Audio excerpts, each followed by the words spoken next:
24-year-old Vivien Brown stood in the mirror of her childhood bedroom, adjusting the delicate pearl necklace that had belonged to her grandmother. The soft morning light filtered through the lace curtains, casting a warm glow across the antique vanity where she'd gotten ready for countless school dances and graduation ceremonies. Today felt different, though. Today was supposed to be the beginning of her new life. The Brown family estate in Meadowbrook Hills, Connecticut, had been buzzing with activity for weeks. Caterers, florists, and wedding planners had transformed their sprawling backyard into what should have been a fairy tale reception venue. White silk draping adorned the century-old oak trees, and thousands of tiny lights created a canopy of stars that would illuminate the celebration later that evening. Vivien's phone buzzed with a text from her fiancé, Marcus Chen. "Can't wait to see you at the altar, beautiful. Today's going to be perfect." She smiled, her heart fluttering with the same excitement she'd felt since he proposed 18 months ago during their weekend getaway to Martha's Vineyard. Marcus was everything her family had hoped for: successful, kind, and completely devoted to her. He worked as a senior architect at one of Boston's most prestigious firms, and his gentle nature had won over even her notoriously difficult father, Robert Brown. The Brown family had deep roots in Connecticut's social circles. Robert owned a chain of luxury car dealerships across New England, while her mother, Patricia, dedicated her time to charity galas and maintaining their family's reputation in the community. Their home regularly appeared in architectural magazines, and Patricia took great pride in hosting elaborate dinner parties that were the talk of Meadowbrook Hills. But there had always been tension simmering beneath the perfect facade, particularly when it came to Vivien's older brother Daniel and his wife Cassandra. Daniel, 28, had married Cassandra Martinez 3 years ago in what Patricia still referred to as a rushed affair. Cassandra, a striking brunette with sharp green eyes, came from a working-class family in Hartford. She'd worked her way through nursing school while supporting her younger siblings, and though her dedication was admirable, Patricia had never quite warmed to her daughter-in-law's common background. The friction between Cassandra and the family had only intensified after she and Daniel moved into the converted carriage house on the Brown property. What was meant to be a temporary arrangement while they saved for their own home had stretched into 2 years, creating an uncomfortable dynamic where every family gathering became a delicate dance of forced politeness and barely concealed resentment. Vivien had tried to bridge the gap between her mother and sister-in-law, but Cassandra seemed determined to prove she didn't need anyone's approval. She made pointed comments about the family's wealth, rolled her eyes during Patricia's charity event planning sessions, and had a particular talent for making passive-aggressive remarks disguised as concern. "I just worry that Vivien's never had to work for anything. Marriage is hard enough without starting with unrealistic expectations about how life really works." The comment landed like a slap, especially since Vivien had recently completed her master's degree in early childhood education and had already secured a position at one of Hartford's most respected private schools.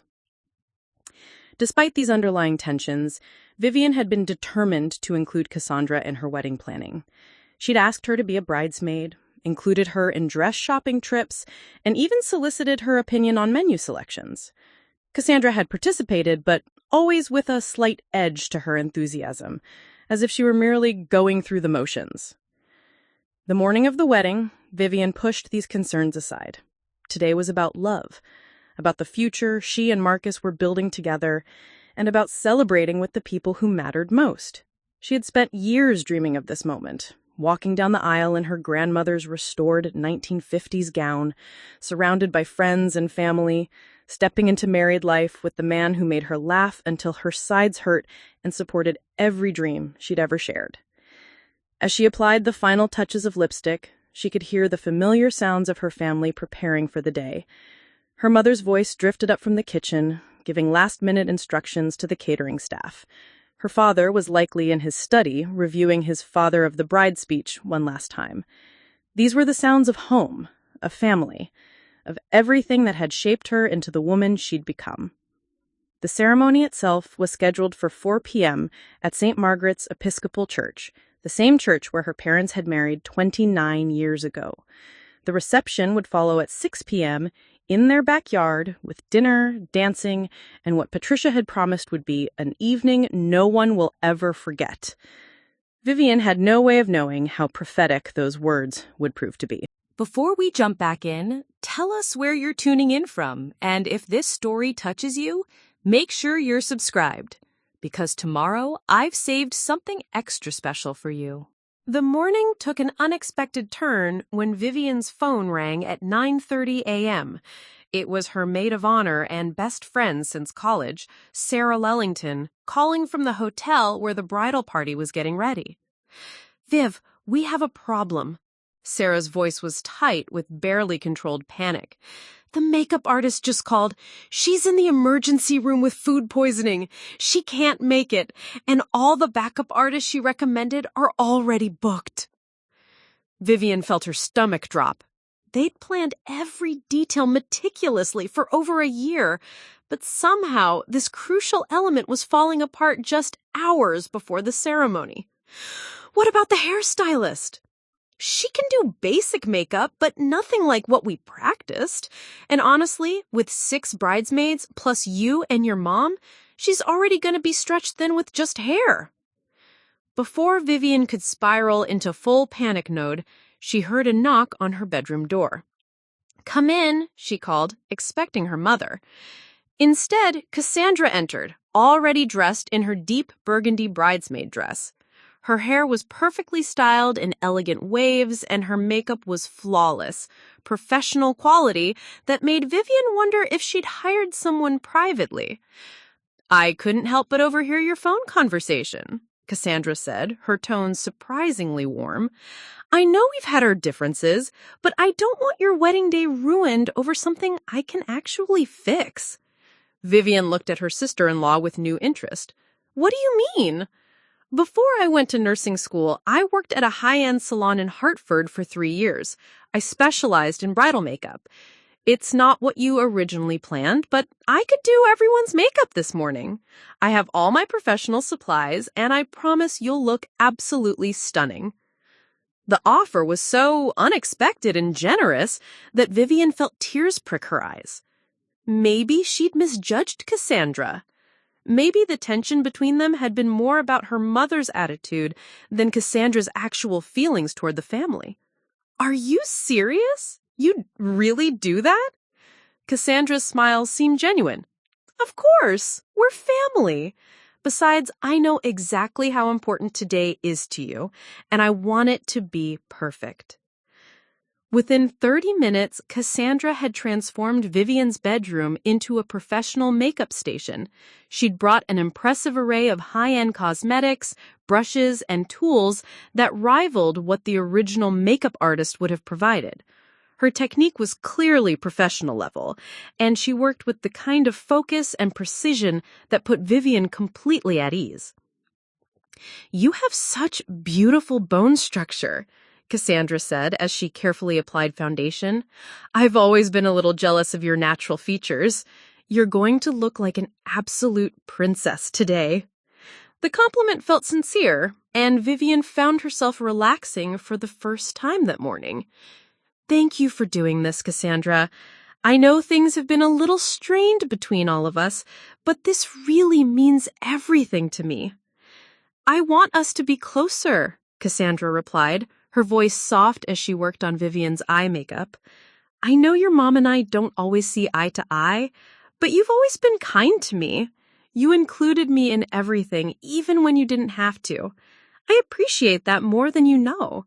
As Cassandra worked, they talked more openly than they ever had before. Cassandra shared stories about her childhood, about working multiple jobs to put herself through school, about how intimidating it had been to marry into a family with so much wealth and social status. Vivien found herself understanding her sister-in-law's defensive behavior in a completely new light. "I think I've been unfair to you," Vivien admitted as Cassandra applied mascara with careful precision. "I should have tried harder to understand where you were coming from instead of just trying to keep everyone happy." We both could have done better, Cassandra said. But today feels like a fresh start, doesn't it? When Cassandra finished, Vivien looked in the mirror and gasped. Her reflection showed a woman she barely recognized, not because she looked different, but because she looked like the absolute best version of herself. The makeup was subtle but transformative, enhancing every natural feature while maintaining the classic, timeless look she dreamed of. Cassandra, this is incredible. You're incredibly talented. Wait until you see the final look with your hair and dress, Cassandra beamed, and for the first time since she joined the family, her smile seemed completely without reservation. The morning continued smoothly from there. Cassandra worked her magic on each bridesmaid, creating a cohesive look that photographed beautifully and complemented their burgundy dresses perfectly. Even Patricia was impressed, though she was careful to phrase her compliments diplomatically. "Well," Patricia said, examining her own reflection after Cassandra finished her makeup, "I must admit this is quite professional work. You have a real gift, Cassandra." It was perhaps the warmest thing Patricia had ever said to her daughter-in-law, and Vivien caught the brief but genuine smile that crossed Cassandra's face. By 2 p.m., the entire bridal party was ready, and the photography session began. The pictures captured not just the beauty of the day, but something else, a sense of family unity that had been missing for the past 3 years. In several photos, Vivien and Cassandra were laughing together like sisters, and even Patricia appeared relaxed and genuinely happy. As they prepared to leave for the church, Vivien felt a sense of gratitude wash over her. The morning's crisis had been resolved, but more importantly, it seemed to have healed a rift in her family that she'd been worried about for years. Her wedding day was turning out to be everything she'd hoped for, not just a celebration of her love for Marcus, but a moment when her entire family came together in support and joy. "Thank you again to you," she whispered to Cassandra as they gathered their bouquets. "This morning turned out so much better than I ever expected." Cassandra squeezed her hand. "Just wait until tonight. The reception is going to be magical." As they drove to St. Margaret's Church, Vivien had no idea that within 12 hours, her life would be forever changed, and that the woman sitting beside her, smiling and laughing like a loving sister, would be the architect of that destruction. Preparing and narrating this story took us a lot of time, so if you are enjoying it, subscribe to our channel. It means a lot to us. Now, back to the story. The ceremony at St. Margaret's Episcopal Church exceeded every dream Vivien had ever harbored about her wedding day. The afternoon sun streamed through the stained glass windows, casting rainbow prisms across the white roses and baby's breath that adorned each pew. As the organ began playing Pachelbel's Canon in D, Vivien felt her heart swell with a joy so pure it brought tears to her eyes.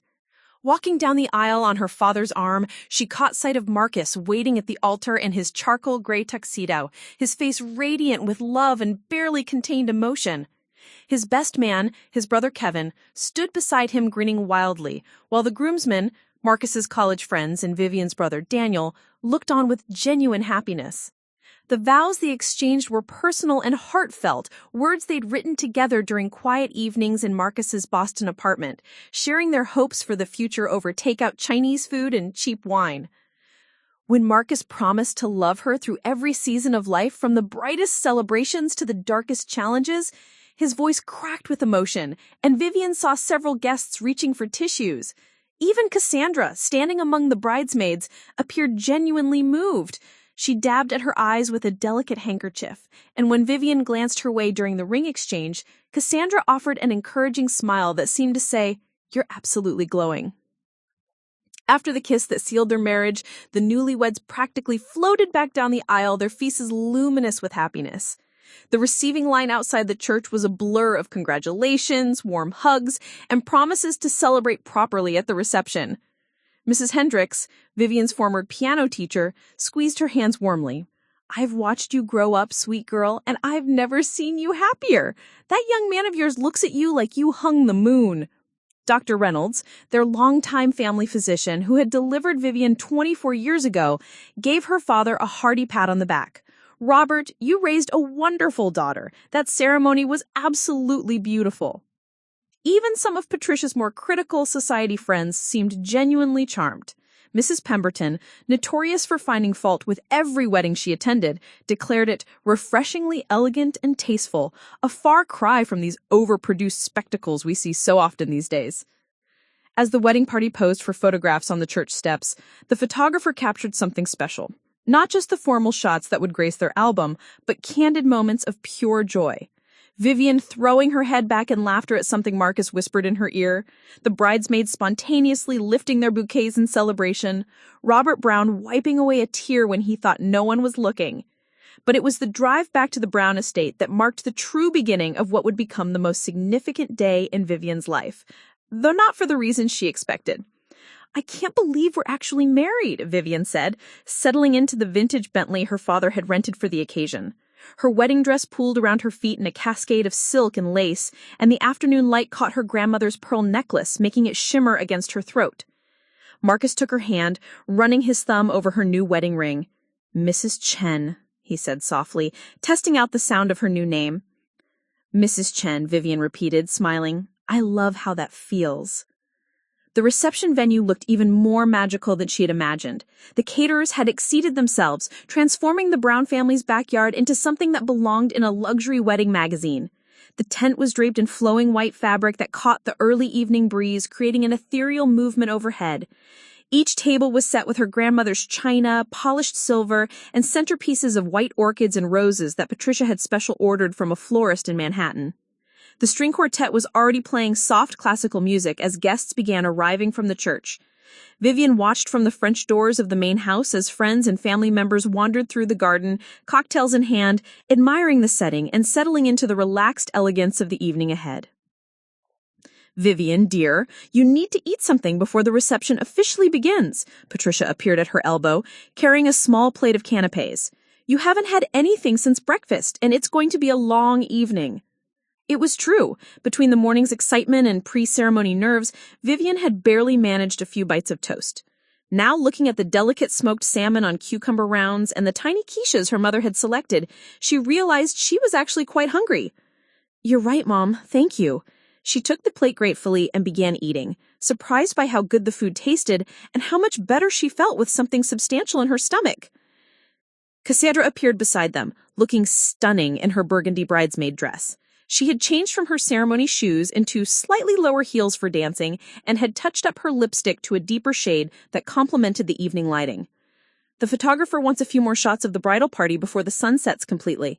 The golden hour lighting out by the rose garden is absolutely perfect right now." They spent the next 30 minutes taking advantage of the magical lighting, with the photographer capturing both posed shots and candid moments. Vivien particularly loved a series where she and Marcus were walking hand in hand through the garden paths, their laughter genuine as they shared private jokes and observations about their guests. "Your family knows how to throw a party," Marcus murmured, as they paused near the fountain that had been decorated with floating candles. "I keep thinking I'm going to wake up and find out this was all an elaborate dream." "If it's a dream, I don't ever want to wake up," Vivien replied, standing on her toes to kiss him softly. As the sun began to set, casting long, golden shadows across the property, the official reception began. Patricia had hired a master of ceremonies who introduced the wedding party with just the right balance of formality and warmth, and the guests' applause was enthusiastic and heartfelt. Dinner was served at elegantly appointed round tables for 8, with a carefully planned seating chart that Patricia had agonized over for weeks. Vivien and Marcus sat at the head table with their wedding party, while family members and close friends were distributed throughout the tent in combinations designed to encourage good conversation and minimize any potential conflicts. The meal itself was exceptional, a choice of herb-crusted salmon or beef tenderloin, accompanied by roasted vegetables and a grain salad that even the most health-conscious guests praised. The wedding cake, a 3-tiered creation with delicate sugar flowers that matched Vivien's bouquet, stood on a separate table surrounded by family photos from both sides, creating a visual history of the love that had brought them to this moment. During dinner, the toasts began. Robert Brown spoke first, his voice steady despite the emotion evident in his eyes. 24 years ago, Patricia and I were blessed with a daughter who brought light into every room she entered. Today, We're not losing Vivien. We're gaining a son. And I couldn't be happier with the man she's chosen to share her life with. Marcus's father, Dr. James Chen, followed with warm words about watching his son fall in love with a woman who challenges him to be his best self while loving him exactly as he is. Kevin Chen's best man speech was both funny and touching, sharing stories of Marcus's devotion to Vivien that had his college friends both laughing and reaching for tissues. When Sarah Wellington stood to give the maid of honor speech, Vivien felt a flutter of anticipation. Sarah had been her roommate at Yale, her confidant through every major decision, and the sister she'd chosen rather than been born with. "I've known Vivien since we were 18 years old," she said, her voice carrying easily through the sound system. "I've seen her through finals weeks, heartbreaks, career decisions, and countless late-night conversations about what she wanted her life to look like. What I can tell you is that everything Vivien has ever dreamed about, she's achieved through determination, kindness, and an unwavering belief that good things happen to good people." Sarah went on to describe how Vivien had talked about Marcus from their very first date, how her whole face would light up when she read his texts, how she'd started unconsciously planning a future that included him long before he proposed. But what I love most about watching Vivien and Marcus together is how they make each other better. Marcus brings out Vivien's adventurous side. He's gotten her to try rock climbing, travel to places she never would have considered, and take risks she wouldn't have taken on her own. And Vivien brings out Marcus's tender side, his compassion, his desire to build something meaningful and lasting.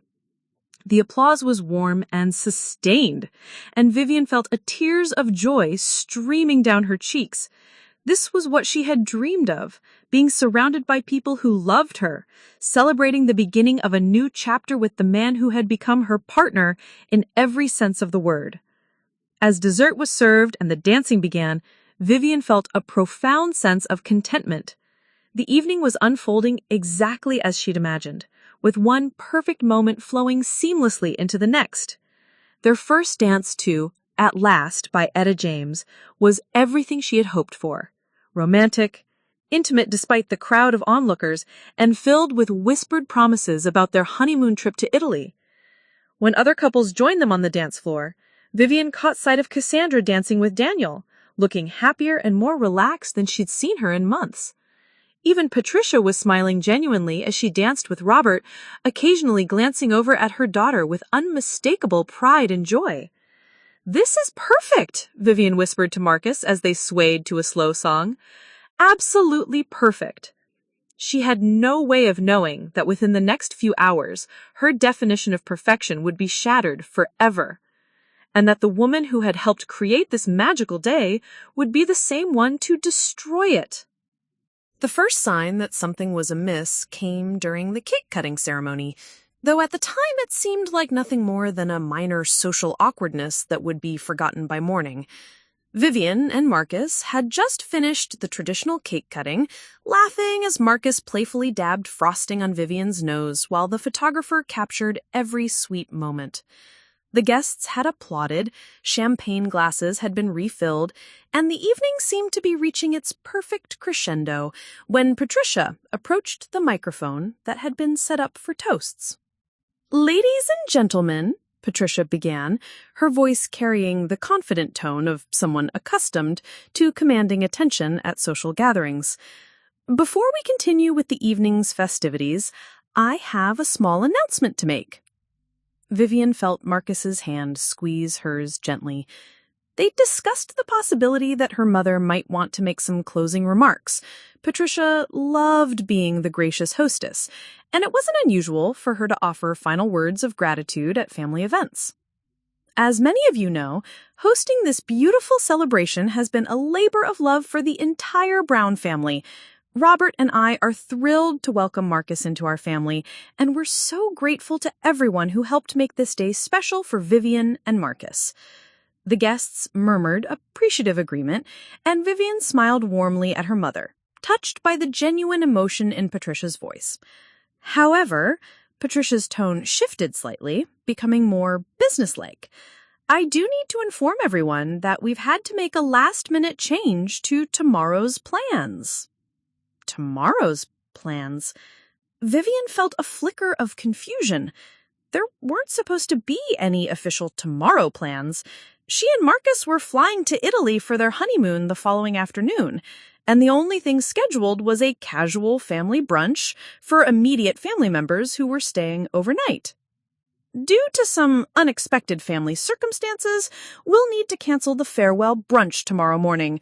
I apologize for any inconvenience this may cause, and I hope everyone understands that sometimes family obligations must take priority. Vivien's confusion deepened. She caught her father's eye across the crowd and saw that Robert looked as surprised as she felt. What family circumstances? What was her mother talking about? Before Vivien could process this announcement fully, Patricia was already moving on, thanking the caterers, the musicians, and various family friends for their contributions to the evening. But the damage was done. Vivien could see guests exchanging puzzled glances and whispering among themselves. Marcus leaned close to her ear. "Do you know what your mother's talking about? I thought we were having brunch with everyone before we left for the airport."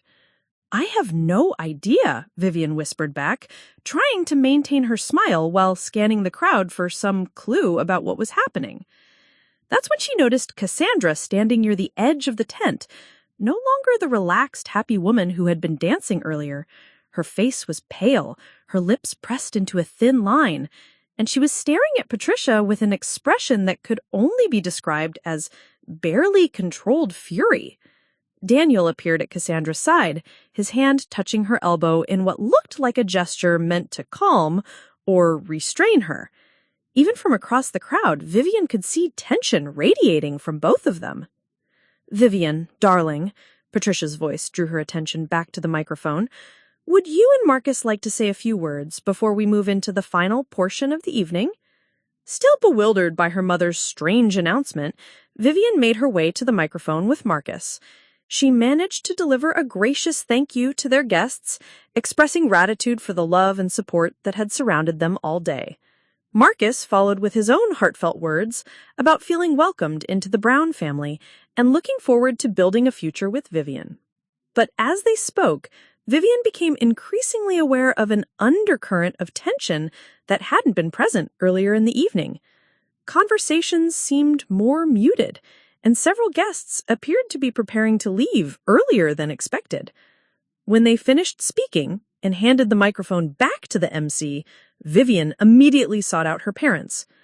"Mom, what was that about? What family circumstances? And why didn't you discuss canceling the brunch with Marcus and me first?" Patricia's expression was carefully controlled, but Vivien caught a flash of something. Anger?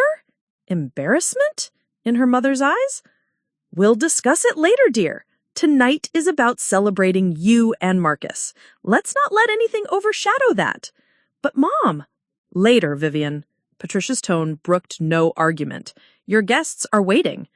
Frustrated, but not wanting to create a scene at her own wedding reception, Vivien rejoined Marcus and tried to lose herself in the dancing and conversation. But the easy joy of earlier in the evening had been disrupted. She found herself watching her family members, trying to read their expressions and body language for clues about what was really going on. "Have you seen Daniel and Cassandra?" Vivien asked Sarah during a brief break between songs. Sarah looked around the tent. "Now that you mention it, no, I haven't seen them in a while. Maybe they went back to their place? Cassandra mentioned earlier that she was getting a bit tired." It was plausible, but something about it felt off to Vivien. Cassandra had seemed energized during dinner and dancing, not tired. And Daniel wouldn't normally leave a family event without saying goodbye, especially not his sister's wedding reception. As the evening progressed, more guests began departing, offering warm congratulations and promises to call soon. But Vivien noticed that several family friends seemed to be leaving more abruptly than usual, with shorter goodbyes and less of the lingering conversation that typically characterized the end of Brown family gatherings. Mrs. Hamilton, one of Patricia's oldest friends, gave Vivien a particularly tight hug. "You looked absolutely beautiful today, sweetheart. I hope you and Marcus have a wonderful honeymoon." But as she pulled away, Mrs. Hamilton's expression seemed troubled, almost pitying, which made no sense at all. By 11 p.m., only close family and a handful of friends remained. The caterers were beginning to pack up, and the musicians were preparing for their final set. Vivien should have been feeling the bittersweet satisfaction of a perfect day winding down, but instead she felt increasingly anxious about the strange undercurrents that had developed throughout the evening. That's when Uncle Charles, Robert's younger brother, approached her with a concerned expression. "Vivien, honey, I hate to bring this up tonight, but I think you should know what people are talking about." "What do you mean, Uncle Charles?" Charles glanced around, then lowered his voice. "There are some pretty serious rumors circulating about Daniel and Cassandra. Something about financial problems, maybe legal troubles. I don't know the details, but it explains why your mother made that announcement about tomorrow." Vivien felt her stomach drop. What kind of rumors? Financial problems with what? "I honestly don't know, sweetheart, but there's talk about debts, maybe some kind of investigation. Your mother's probably trying to handle it quietly to avoid any scandal affecting the family reputation." This revelation hit Vivien like a physical blow. While she'd been floating through her perfect wedding day, apparently a crisis had been developing that was serious enough to disrupt family clans and generate gossip among their social circle. "Does Marcus know about this?" she asked. "I'm not sure what anyone knows for certain," Charles said gently, "but I thought you should be aware that there's some kind of situation developing. Your parents are probably trying to protect you from it until after your honeymoon." As Uncle Charles moved away to say his goodbyes, Vivien felt the first real shadow fall across her wedding day. If there were serious problems with Daniel and Cassandra, financial or legal troubles that could affect the family, why hadn't anyone told her? Why had she spent the entire day believing that the earlier tension had been resolved, when apparently it had been escalating into something much more serious? She found Marcus talking with Kevin and a few of his college friends near the bar that had been set up under the tent. "Marcus, can I talk to you for a minute?" He immediately excused himself and joined her in a quieter corner of the garden. "What's wrong? You look upset." Vivien quickly filled him in on her conversation with Uncle Charles, watching as Marcus's expression grew more serious with each detail. "Do you think we should postpone the honeymoon? If your family is dealing with some kind of crisis, maybe we should stay and help." The offer was so typically Marcus, generous, supportive, putting family obligations ahead of their own plans, that Vivien felt a rush of love for her new husband. But it also highlighted how quickly their perfect day was being overshadowed by whatever drama was unfolding behind the scenes. "I don't know," she said honestly. "I don't even know what's really happening. My mother won't talk about it. Daniel and Cassandra disappeared hours ago, and now I'm hearing rumors about legal troubles and investigations." As if summoned by their conversation, Robert Brown appeared beside them, his expression grave. "Vivien, Marcus, I think we need to talk. There's a situation developing that you need to know about before you leave for your honeymoon." The way her father spoke, with the careful tone of someone delivering bad news, sent a chill through Vivien that had nothing to do with the cool evening air. "What kind of situation, Dad?" Robert looked around, ensuring they couldn't be overheard by the remaining guests. "Let's go inside. This isn't a conversation for the garden." As they followed Robert toward the house, Vivien felt her perfect wedding day beginning to crumble around the edges. Whatever her family had been protecting her from was about to be revealed, and she had the sinking feeling that once she learned the truth, there would be no going back to the innocent joy of just a few hours ago. The walk from the garden to Robert's study felt endless, each step carrying Vivien further away from the magical evening she'd been living just minutes before. Marcus walked beside her, his hand finding hers in a gesture of silent support, while Robert led them through the French doors and past the lingering caterers, who were quietly clearing the remains of what had been a perfect celebration. Patricia was already waiting in the study, seated in one of the leather armchairs that flanked Robert's mahogany desk. Her face was composed, but Vivien could see the telltale signs of her mother's stress, the slight tremor in her hands, the way she was gripping her pearl bracelet, the careful blankness in her eyes that meant she was working hard to maintain control. "Please, sit down," Robert said, gesturing to the sofa across from Patricia's chair. The formality of his tone was more frightening than any dramatic outburst would have been. Vivien perched on the edge of the sofa, still wearing her wedding dress, the layers of silk and lace that had made her feel like a princess, now feeling cumbersome and out of place in this suddenly serious family meeting. Marcus sat beside her, close enough that she could feel the warmth of his presence, though it did little to calm the growing dread in her chest. "What's happening, Dad?" Vivien asked, her voice barely above a whisper. Robert moved to stand behind his desk, his hands resting on the back of his chair, a position Vivien recognized as his difficult business conversation stance.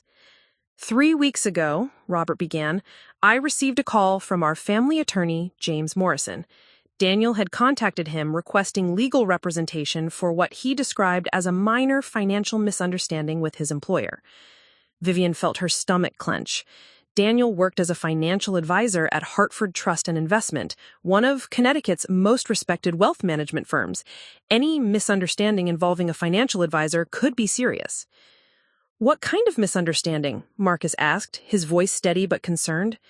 Patricia spoke for the first time since they'd entered the room. "It turns out it wasn't minor at all.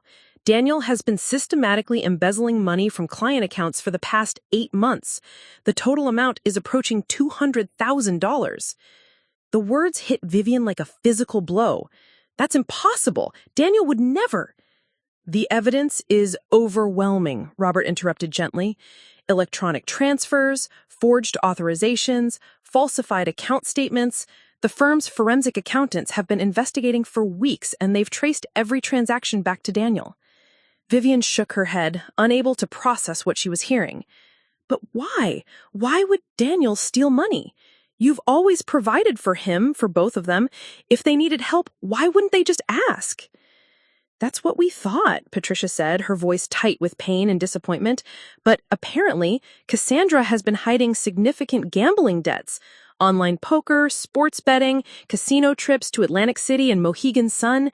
She owes money to some very dangerous people, and Daniel was desperate to protect her." The revelation about Cassandra felt like a second punch. The woman who had saved Vivien's wedding morning, who had seemed so genuine and caring throughout the day, had been living a double life that had driven her husband to commit serious crimes. "How long have you known about this?" Vivien asked, though part of her already dreaded the answer. "We found out the full extent of it yesterday afternoon," Robert said. "Morrison called with the final details from the investigation. Daniel is going to be arrested within the next 48 hours. The firm is pressing charges, and given the amount involved and the length of time it went on, he's looking at serious federal prison time." Vivien felt the room spinning around her.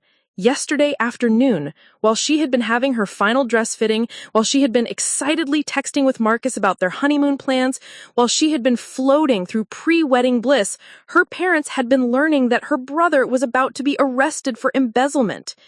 "You knew this yesterday and you didn't tell me?"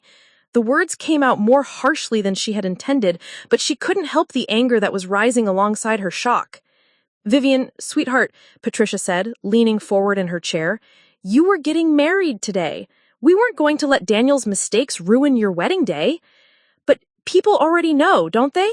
That's why everyone was acting strange tonight, why Mrs. Hamilton looked at me like I was some kind of victim, why you made that announcement about canceling brunch." Robert nodded grimly. "Word has started to spread through certain circles. Hartford Trust issued a statement to their major clients this afternoon, and unfortunately, many of those clients are part of our social network. We knew it would only be a matter of time before the gossip started."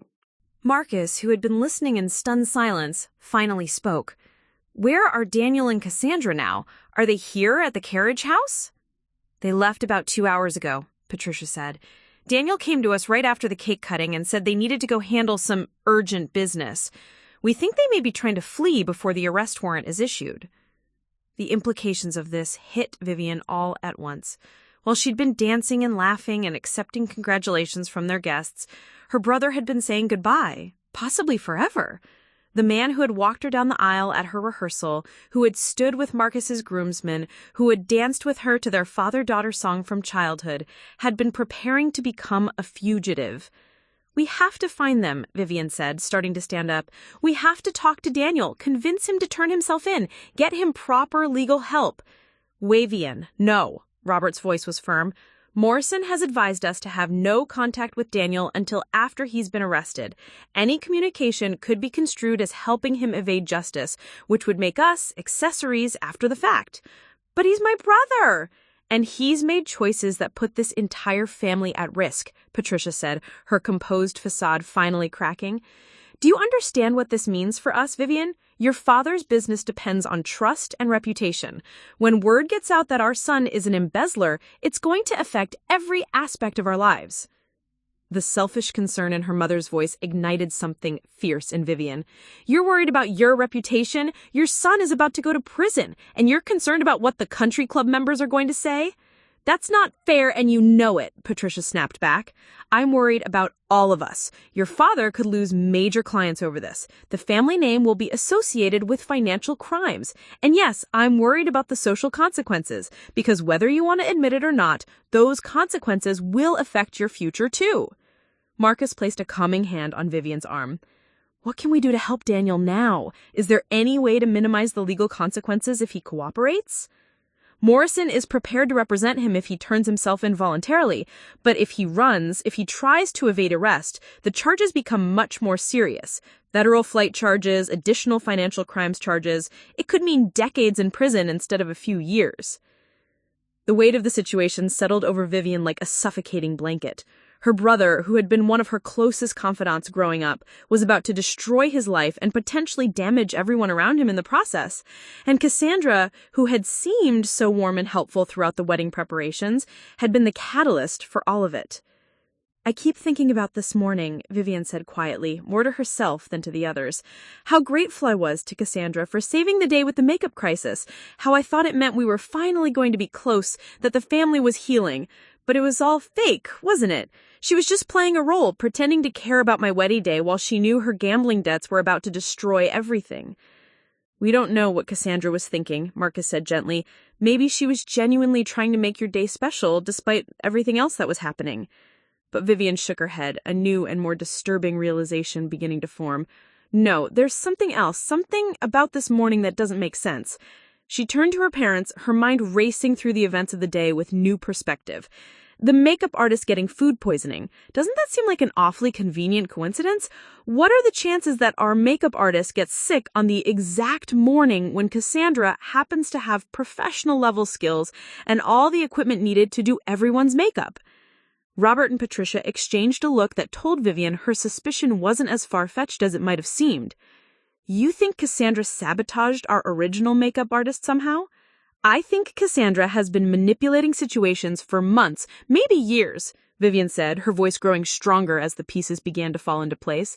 "I think she engineered this morning's crisis so she could play the hero, so she could make sure she was indispensable on my wedding day. The question is why?" Patricia's face had gone very pale. "Oh my God, Vivien, what if this goes deeper than we thought? What if Cassandra hasn't just been gambling? What if she's been planning something entirely different?" The question hung in the air like a toxic cloud, and Vivien felt the last remnants of her perfect wedding day crumble into dust. Whatever Cassandra had been planning, whatever game she'd been playing, they were all about to discover just how far she was willing to go to protect herself and how many people she was willing to destroy in the process. The next morning arrived gray and drizzling, as if the weather itself was reflecting the stark contrast between Vivien's wedding day dreams and her harsh new reality. She woke up in her childhood bedroom. She and Marcus had decided to stay at the Brown estate rather than go to a hotel given the family crisis, feeling like she'd aged years in a single night. Marcus was already awake, sitting in the window seat with his phone, speaking in low, urgent tones. When he saw her stirring, he quickly ended his call and came to sit on the edge of the bed. "That was Kevin," he said, referring to his brother. "The stories hit the Hartford Courant. Local investment advisors sought an embezzlement case. They're not naming Daniel specifically yet, but it's only a matter of time." Vivien closed her eyes, feeling the weight of public exposure settling over her family like a suffocating blanket. How bad is it? Bad enough. Kevin says his law firm is already getting calls from reporters asking about the Brown family's response to the allegations. Before Vivien could process this fully, there was a sharp knock on her bedroom door. "Vivien, Marcus, we need you downstairs immediately. It was her father's voice, tense with barely controlled urgency. They found Robert and Patricia in the kitchen, both looking like they hadn't slept. Robert was pacing beside the granite island, while Patricia sat rigidly at the breakfast table, a cup of untouched coffee growing cold in front of her. "What's happened?" Vivien asked, though she wasn't sure she wanted to know the answer. James Morrison called 20 minutes ago. Daniel turned himself in to federal authorities at 6 a.m. this morning. He's being processed now, and there will be an arraignment later today. Relief and heartbreak warred in Vivien's chest. Relief that her brother hadn't tried to flee, making his situation even worse, but heartbreak at the image of Daniel in handcuffs, beginning what would likely be years of legal proceedings and potential imprisonment. "Where's Cassandra?" Marcus asked. Patricia's expression darkened. That's where things get complicated. Daniel turned himself in alone. According to Morrison, Daniel claims Cassandra left him sometime during the night. He woke up this morning and found a note saying she was, quote, handling things her own way, and that he should, quote, protect himself. The implications of Cassandra's abandonment hit Vivien like a physical blow. After driving Daniel to commit crimes to pay her gambling debts, Cassandra had simply vanished when the consequences arrived, leaving him to face everything alone. "Did she take money? Assets?" Marcus asked. "Everything liquid that Daniel had access to," Robert said grimly. "About $30,000 from their joint accounts, plus jewelry and anything else she could easily convert to cash. Morrison thinks she's planning to disappear completely." Vivien sank into one of the kitchen chairs, overwhelmed by the callousness of Cassandra's abandonment. But as the shock began to fade, a new thought occurred to her, one that made her blood run cold. "Dad, I need you to call Dr. Jennifer Walsh immediately." Robert looked confused. "Your pediatrician, Vivien? What does this have to do with—" "Just call her, now. Tell her it's an emergency and we need to speak with her about something that happened yesterday." Something in Vivien's tone must have conveyed the urgency she felt because Robert immediately reached for his phone. Within minutes, he had Dr. Walsh on the line and was handing the phone to Vivien. "Dr. Walsh, I know this is going to sound strange, but I need to ask you about something specific. Yesterday morning at my wedding, my sister-in-law, Cassandra, did makeup for the entire bridal party. She said she had professional training and she used her own supplies." There was a pause on the other end of the line. "I'm not sure I understand the concern, Vivien. Are you having some kind of allergic reaction?" No, it's not that. Dr. Walsh, I need you to think about this carefully. What would be the medical implications if someone with advanced knowledge of drugs or toxins wanted to apply something harmful through cosmetics, something that wouldn't show immediate effects but might cause problems later? The silence that followed was so long that Vivien wondered if the call had been dropped. When Dr. Walsh finally spoke, her voice was much more serious. "Vivien, are you suggesting that someone may have deliberately contaminated makeup with harmful substances? Because if that's what you're implying, this becomes a very serious medical emergency." "I don't know yet, but given what we've learned about Cassandra in the last 12 hours, I'm starting to question everything about yesterday. Is it possible to test for something like that?" "Absolutely. If you still have any of the makeup she used, we should test it immediately. And I strongly recommend that everyone who had makeup applied by her come in for blood work as soon as possible. Depending on what substance might have been used, early detection and treatment could be critical." Vivien's hands were shaking as she ended the call and turned to her parents and Marcus, who had been listening with growing alarm. "We need to get everyone to the hospital," she said. "Now." "Vivien, you're scaring me," Patricia said, her composed facade finally completely cracking. "What are you thinking? What could Cassandra have possibly done with makeup?" "I don't know, Mom, but think about it. Cassandra is a trained nurse. She has access to medical supplies, knowledge of drugs and their effects, and yesterday morning she had direct physical contact with every single woman in our bridal party, plus you, during the most important day of my life. Marcus was already grabbing his keys. "I'm calling Sarah and the other bridesmaids. We need to get everyone tested immediately." The next few hours blurred together in a nightmare of medical tests, phone calls, and mounting dread. Dr. Walsh had called in favors to rush the lab work, and by 2 p.m., they had their answer.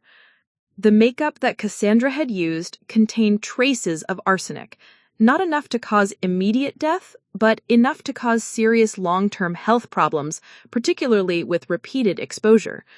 More chillingly, the concentration was highest in the product she had used on Vivien. "This wasn't random," Dr. Walsh explained as they sat in her office. The lab results spread across her desk like evidence in a criminal case.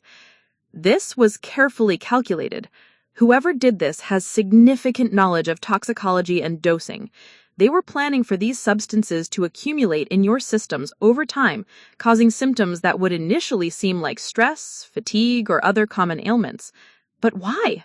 Vivien whispered, though even as she asked the question, pieces of a horrible puzzle were beginning to form in her mind. "Power," Marcus said quietly. "Think about it. If you got sick, really sick, who would benefit? Who would step into the role of caring for you, managing your life, making decisions for you?" Patricia gasped as the implication hit her. Cassandra would position herself as the devoted sister-in-law, the medical professional caring for the poisoned bride. She'd gained sympathy, respect, and, most importantly, influence over this family's decisions and resources. "And if something happened to me," Vivien continued the thought, her voice barely audible, "she'd be positioned as the grieving sister-in-law who had tried so hard to help. With Daniel facing prison time, she'd be the primary connection to any inheritance, any family money that might come her way." The calculated evil of it was breathtaking. Cassandra hadn't just been gambling away money and manipulating Daniel into covering her debts. She had been planning a long-term scheme to poison her way into the Brown family fortune, using her medical knowledge and position of trust to slowly destroy the people who stood between her and financial security. "We have to find her," Robert said, his voice hard with fury. "This isn't just embezzlement anymore. This is attempted murder." Dr. Walsh nodded grimly. "I'm required to report this to the police immediately. The FBI will want to interview all of you, and there will need to be a full investigation into Cassandra's access to medical supplies and her activities leading up to yesterday." As Dr. Walsh made her calls to law enforcement, Vivien sat in stunned silence, trying to process the magnitude of Cassandra's betrayal. The woman who had seemed to save her wedding day had actually been trying to destroy her life. Literally. "There's something else," she said suddenly, looking up at Marcus and her parents. "Yesterday morning, when the original makeup artist got food poisoning, what if that wasn't a coincidence? What if Cassandra somehow caused that to create the opportunity to do the makeup herself?" Marcus pulled out his phone. "I'm calling the police right now. They need to investigate the makeup artist, too. See if she was deliberately poisoned to create the opening Cassandra needed." As the full scope of Cassandra's scheme became clear, Vivien felt a strange mixture of terror and relief. Terror at how close the plan had come to succeeding, but relief that they discovered it before the poisoning could cause permanent damage. But Cassandra was still out there, with $30,000 in cash and nothing left to lose. And as they would soon discover, a desperate woman with medical knowledge and a taste for poison was far more dangerous than any of them had imagined. FBI Special Agent Lisa Rodriguez arrived at the Brown estate within 3 hours of Dr. Walsh's report, accompanied by Detective Mark Thompson from the Connecticut State Police Major Crime Unit. Vivien watched from the living room window as the unmarked sedan pulled up the circular driveway, its presence making the nightmare feel suddenly, terrifyingly real. Agent Rodriguez was a compact woman in her early 40s with intelligent dark eyes and the kind of calm authority that came from years of handling complex criminal cases. Detective Thompson, tall and graying at the temples, carried himself with the methodical precision of someone who had seen enough human cruelty to never be shocked, but never to stop caring either. "Mrs. Chen," Agent Rodriguez said, using Vivien's married name for the first time since anyone had spoken it aloud. "I understand this has been an incredibly difficult time for your family, but we need to move quickly. Based on the evidence Dr. Walsh has provided, we're dealing with someone who has both the knowledge and the willingness to escalate her attacks." They gathered in Robert's study, the same room where Vivien had learned about Daniel's embezzlement less than 24 hours earlier. Now it felt like a war room, with federal agents, medical reports, and the growing realization that they were hunting a dangerous fugitive who had nearly succeeded in a murder plot. "Let's start with what we know about Cassandra Martinez's background," Detective Thompson said, consulting a thick file that seemed to have appeared with impossible speed. Born Cassandra Elena Rodriguez in Hartford, Connecticut, 31 years old. Mother died when she was 12, father abandoned the family shortly after. She and her 3 younger siblings were raised by their maternal grandmother until Cassandra aged out of the system at 18. This was already more than the Brown family had ever known about Cassandra's early life, despite 3 years of marriage to Daniel. She worked her way through nursing school at the University of Hartford, graduating with honors in 2018. But here's where things get interesting. She was dismissed from her first 2 nursing positions for what hospital administrators called medication discrepancies. Agent Rodriguez took over. Nothing was ever proven, but there were patterns. Patients under her care would experience unexpected complications, recovery setbacks that couldn't be easily explained.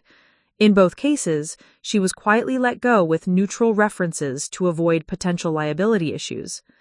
Vivien felt sick hearing this clinical recitation of what was clearly a pattern of harming vulnerable people. How did she get another nursing job after that? She moved to a different part of the state, used her maiden name, Rodriguez, and worked for a home healthcare agency that didn't do thorough background checks. That's where she met your brother Daniel, actually. She was providing home care for his elderly neighbor, Mrs. Fontaine. The mention of Mrs. Fontaine sent a chill through the room. The 93-year-old widow had died unexpectedly in her sleep 6 months after Cassandra had begun caring for her. The family had been grateful for Cassandra's compassionate care during Mrs. Fontaine's final days. "You think she killed Mrs. Fontaine?" Patricia whispered. "We're going to exhume the body for toxicology testing," Agent Rodriguez said grimly. "Mrs. Fontaine left a substantial estate, and we've discovered that Cassandra convinced her to make some changes to her will in the weeks before her death, including a $50,000 bequest to my devoted caregiver who made my final days comfortable." The scope of Cassandra's manipulation was staggering. She hadn't just been a desperate gambler stealing money to pay debts. She had been a calculating predator who had made a career of exploiting and potentially murdering vulnerable people for financial gain. "The gambling debts Daniel was trying to cover," Detective Thompson continued, "we've now confirmed were much larger than the $200,000 he embezzled. Cassandra owes over $500,000 to various illegal gambling operations, plus interest and penalties that have been accumulating for over 2 years. Marcus, who had been quietly processing this information, suddenly leaned forward. If she owed that much money, the embezzlement was never going to be enough to cover it. She needed a bigger score. Exactly, Agent Rodriguez confirmed. We believe the Brown family wealth was always her ultimate target. The marriage to Daniel was access, the gambling debts were mounting pressure, and the poisoning plot was her endgame. Eliminate potential heirs while positioning herself to inherit or control family assets. Robert's face had gone ashen as he processed the implications. She's been planning this for 3 years? Since the day she married Daniel? Possibly longer. We're investigating whether her meeting with Daniel was really coincidental, or whether she specifically targeted him after researching his family background and financial status. The methodical evil of it was almost incomprehensible. While a Brown family had been trying to welcome Cassandra and make her feel accepted, she had been systematically planning their destruction. "Where is she now?" Vivien asked. "Do you have any leads?" Agent Rodriguez and Detective Thompson exchanged a look that suggested they had more information than they were initially comfortable sharing.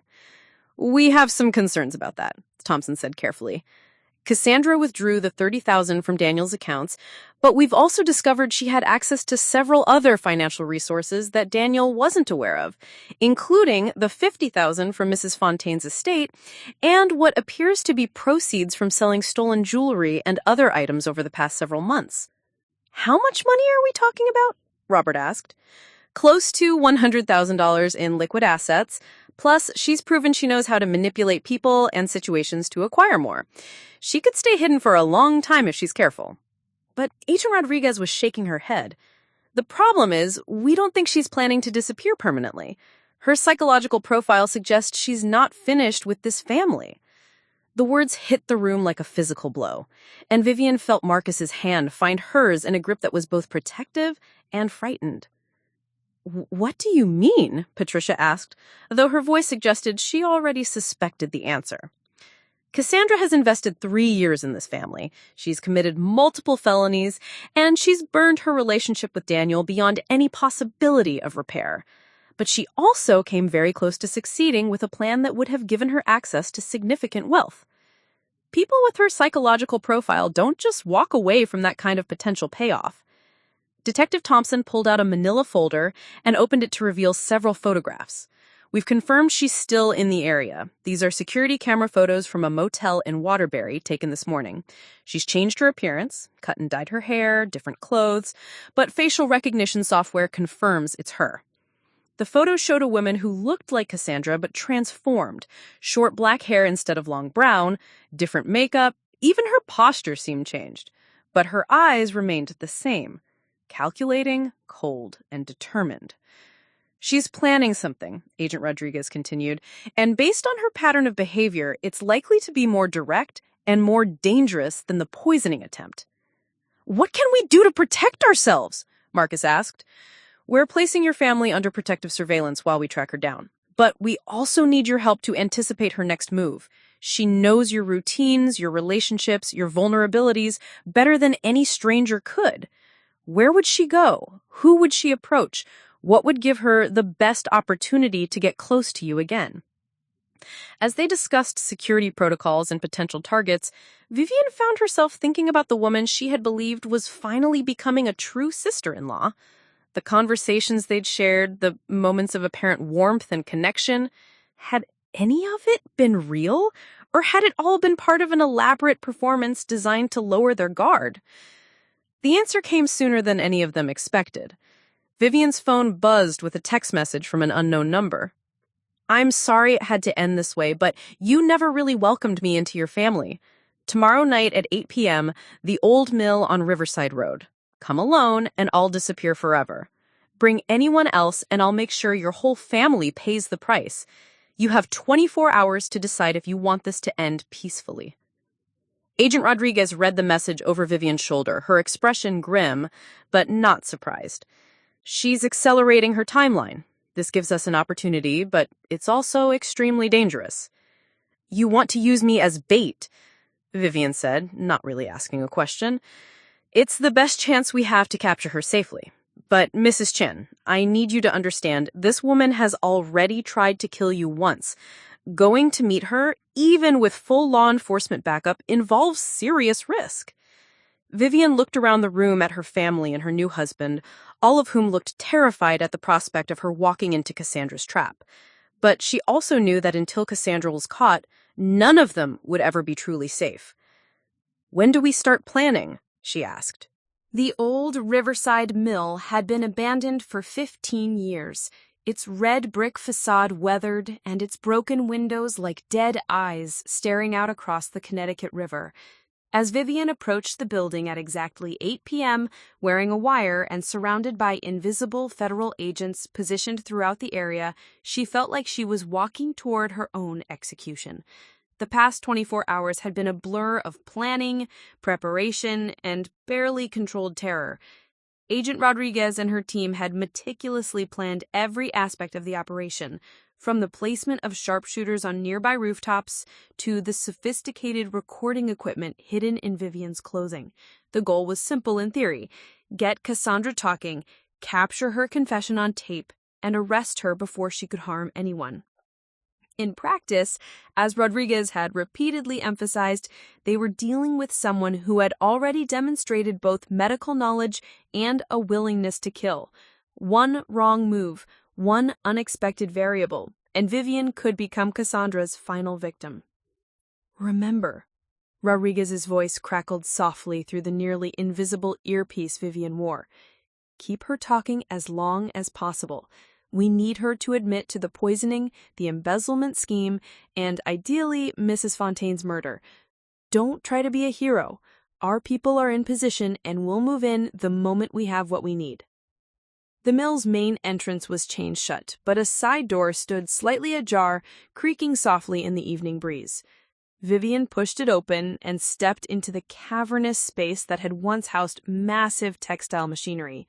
Now it was empty except for rusted metal fixtures and years of accumulated debris. The sound of her footsteps echoed off the brick walls, each step seeming to announce her vulnerability. "Hello, sister." Cassandra's voice came from the shadows near the far end of the building. As she stepped into a shaft of moonlight streaming through a broken window, Vivien saw that the security camera photos hadn't captured the full extent of her transformation. The short black hair was now platinum blonde, and she wore dark clothing that made her seem to blend with the shadows. But most unsettling was her expression. Calm, almost serene, like someone who had already accepted the outcome of the evening. "Cassandra."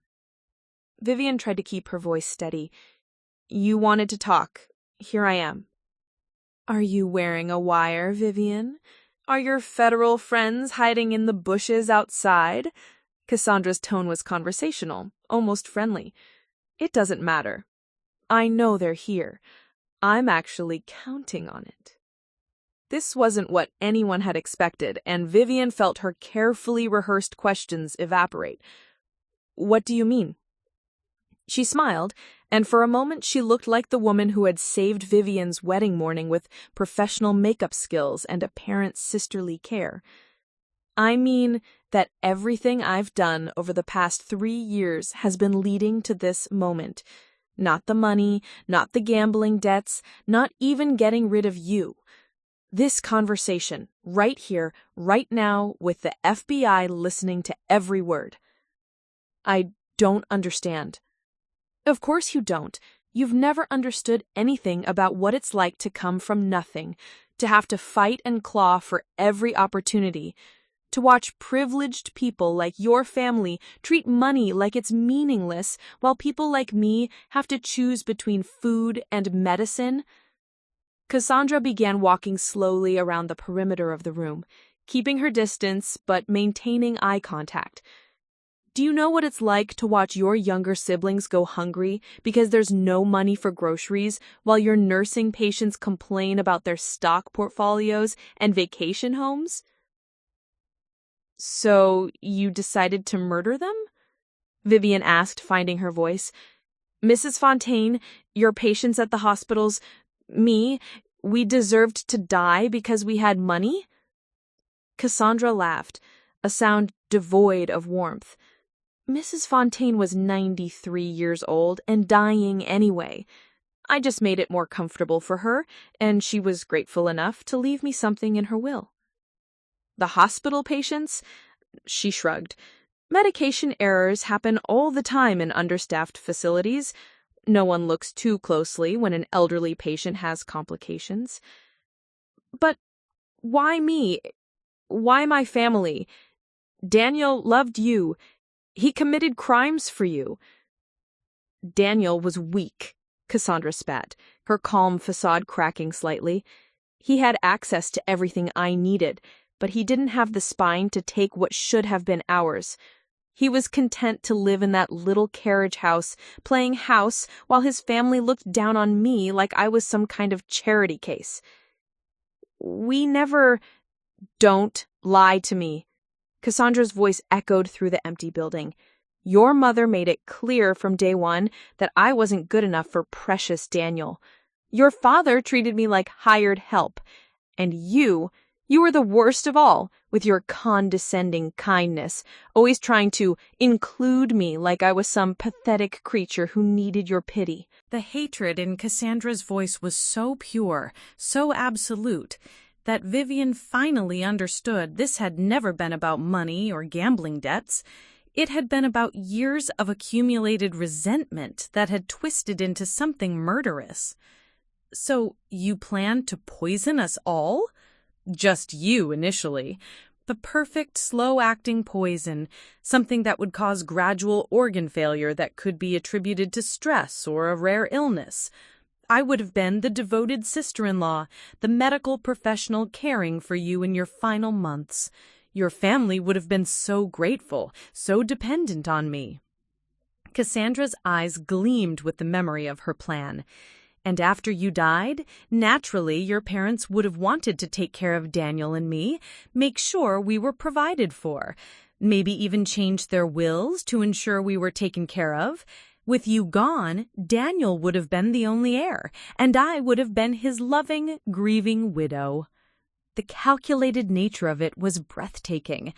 But Daniel would never have gone along with murdering me. Daniel would never have known, and if he had suspected anything, Cassandra shrugged again, accidents happen, especially to people struggling with guilt over their embezzlement crimes. Agent Rodriguez's voice crackled softly in Vivien's ear. "We've got enough. Keep her talking for 30 more seconds, then get down." But Cassandra had apparently heard something, a sound outside, a movement, something that alerted her to the closing knit. "Time's up," she said calmly, reaching into her jacket. Vivien saw the syringe before she consciously recognized what it was. The needle gleamed in the moonlight, and she knew with absolute certainty that whatever liquid it contained was designed to kill quickly and efficiently. "You think your FBI friends can save you?" Cassandra asked, advancing slowly. "I was administering injections before any of them graduated from college. This will be in your bloodstream before they can breach that door." "Cassandra, don't do this. You don't have to." "Yes, I do, because now they know everything, and I'll never have another chance. But if I can't have the Brown family fortune, I can at least have the satisfaction of watching you die the way I've always wanted you to." The next few seconds seemed to unfold in slow motion. Cassandra lunged forward with the syringe.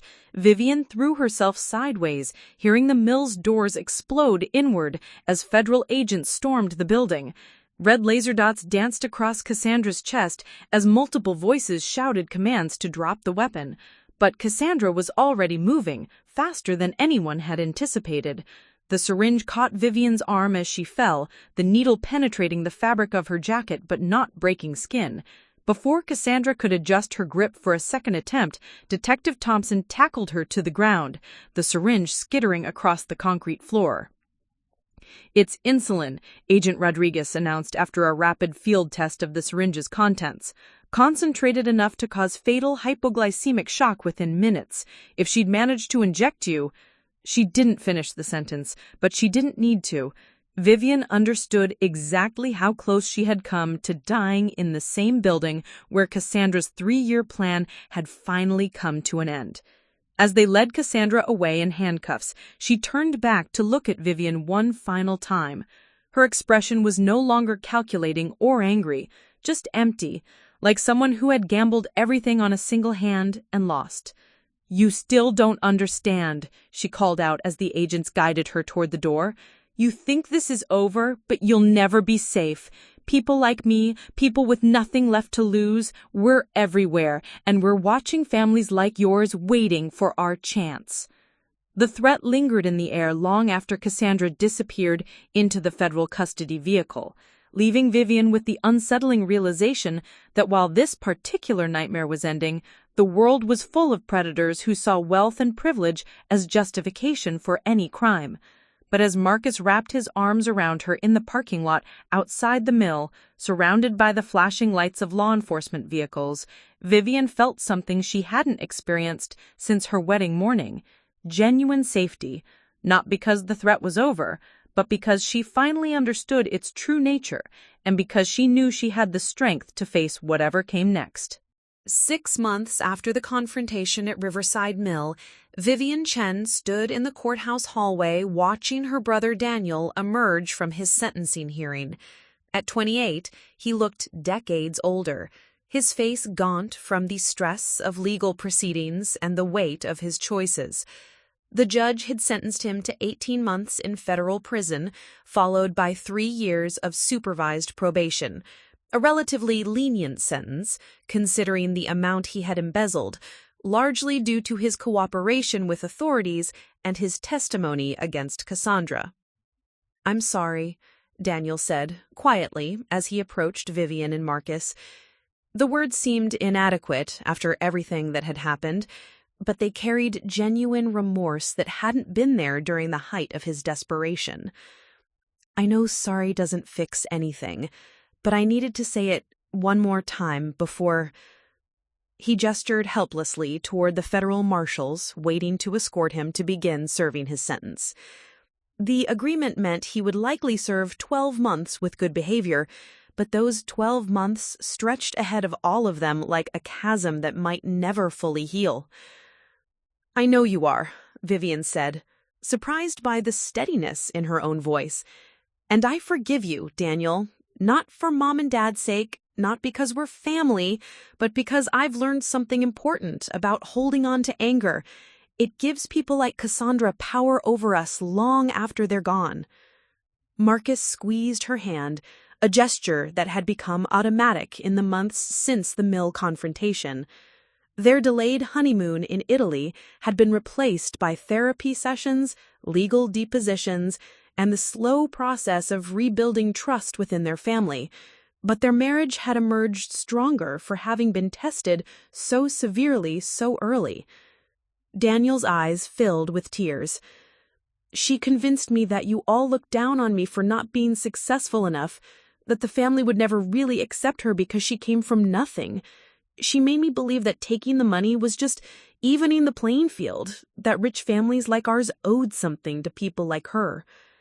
She was very good at manipulation. That's what predators do. They find our insecurities and use them against us." The truth was more complex than Vivien's diplomatic response suggested. In the months since Cassandra's arrest, the family had been forced to confront uncomfortable realities about their own behavior. Patricia's barely concealed disdain for Cassandra's background, Robert's dismissive attitude toward her opinions, and even Vivien's well-meaning but condescending attempts to include her sister-in-law had all contributed to an environment where resentment could fester. Cassandra's crimes were inexcusable, but the family's reflection on their own actions had led to important changes in how they approached relationships and privilege. They had established a charitable foundation focused on supporting working-class students pursuing medical education, partly as penance, partly as a way to honor the victims of Cassandra's manipulations in a positive way. As Daniel was led away to begin his sentence, Vivien felt a complex mixture of sadness and relief. The legal proceedings were finally over, but the emotional healing would continue for years to come. 3 weeks later, Cassandra Martinez's trial concluded with convictions on multiple federal charges: first-degree murder in the death of Mrs. Fontaine, attempted murder of Vivien and the bridesmaids, conspiracy to commit embezzlement, and 3 counts of patient abuse resulting in death at her former hospital positions. The jury had deliberated for less than 4 hours before returning guilty verdicts on all counts. Vivien had testified for 2 grueling days, describing not just the events of her wedding day, but the months of careful relationship building that had preceded Cassandra's poisoning attempt. The hardest part had been admitting to the jury how completely she had been fooled, how Cassandra's performance of caring sisterly concern had been so convincing that Vivien had actually felt grateful for the makeup emergency that had brought them closer together. She was a master manipulator, Dr. Helen Forensic, the prosecution's psychological expert, had explained to the jury. She spent 3 years studying this family, learning their vulnerabilities, their routines, their relationships. Every gesture of kindness, every moment of apparent bonding was calculated to lower their defenses for the eventual attack. The defense had attempted to argue that Cassandra's difficult childhood and financial desperation had driven her to increasingly desperate acts, but the prosecution's evidence of her systematic pattern of targeting and harming vulnerable people over nearly a decade had been overwhelming. This wasn't a crime of passion or desperation. It was the culmination of a career built on exploitation and murder. Judge Margaret Harrison had sentenced Cassandra to life in prison without possibility of parole, plus an additional 45 years for the attempted murders and other charges. As the sentence was read, Cassandra had shown no emotion beyond a slight tightening around her eyes. Even facing the rest of her life in prison, she seemed more annoyed by the inconvenience than remorseful for her actions. But it was Cassandra's final statement to the court that haunted Vivien long after the trial ended. "I want the Brown family to know that I regret only one thing," Cassandra had said, turning to look directly at Vivien in the gallery. "I regret not succeeding. You still don't understand that your wealth and privilege come at the expense of people like me, and you never will. But someday, someone else will finish what I started." The bailiff had quickly silenced her, but the threat lingered like poison in the courtroom air. Now, 2 months after the sentencing, Vivien was learning to live with the reality that some threats never fully disappear. The family had hired a private security firm, installed advanced alarm systems at all their properties, and worked with local law enforcement to maintain awareness of any potential copycat threats. But the deeper changes were psychological and social. Vivien had returned to her teaching position at Hartford Academy, but she found herself looking at her students, especially those from working-class backgrounds, with new awareness of the resentments that privilege could generate. She'd implemented a scholarship program for students who couldn't afford the school's arts and enrichment activities, not out of guilt, but from genuine understanding of how exclusion could breed bitterness. Marcus had left his prestigious architectural firm to start a nonprofit focused on designing affordable housing for low-income families. The work paid significantly less than his corporate position, but he found it more meaningful to use his skills to address the inequalities that Cassandra had twisted into justification for murder. Patricia had perhaps changed the most dramatically. Her charity work had shifted from high-profile galas that raised money for established causes to hands-on volunteer work with organizations serving the homeless and working poor. She spent Tuesday evenings serving meals at a Hartford soup kitchen and had quietly begun paying for job training programs for women transitioning out of difficult circumstances. "I keep thinking about what drove Cassandra to such extreme measures," Patricia confided to Vivien during one of their new weekly coffee meetings. "Not that anything excuses what she did, but I can't ignore that our family's wealth and status created the conditions that someone like her could exploit." Robert's business had weathered the scandal better than expected, though he'd lost several high-profile clients who felt uncomfortable with the family's notoriety. But he had also gained new clients who respected his transparency in handling the crisis and his commitment to supporting his son through the legal consequences of his actions. The most unexpected change had come in their relationship with the broader community. Instead of being ostracized by the social scandal, the Brown family had found themselves surrounded by support from people who would watch them handle the crisis with dignity and honesty. Their willingness to acknowledge their own shortcomings while refusing to excuse criminal behavior had earned respect from unexpected quarters. Dr. Reynolds, their longtime family physician, had perhaps put it best during a recent appointment. "Tragedy either breaks families or makes them stronger. You've chosen to let it make you stronger, and that's made you better people than you were before." As Vivien reflected on the past year, she realized that while Cassandra had indeed changed their lives forever, the changes hadn't been entirely destructive. They had lost their innocence about the safety that wealth was supposed to provide, but they had gained something more valuable: genuine understanding of their responsibilities to others and authentic relationships built on truth rather than comfortable assumptions. The The Brown family would never again take their security for granted, never again assume that good intentions were enough to bridge gaps in understanding and privilege. But they had also learned that surviving betrayal and attempted murder could reveal strengths they hadn't known they possessed. Vivien's wedding day had been destroyed, but her marriage had been forged in crisis and emerged unbreakable. Her brother would serve time in prison, but he would return to a family that had learned the difference between accountability and abandonment. Her parents had confronted uncomfortable truths about their attitudes toward class and privilege, but they had used those insights to become more compassionate and effective in their efforts to help other people. And perhaps most importantly, they had all learned that true safety doesn't come from walls or security systems or even money. It comes from the strength to face danger with integrity, to learn from mistakes, and to choose growth over bitterness even when the cost is high. As Vivien locked the front door of the family estate that evening and activated the new security system, she felt not fear, but gratitude.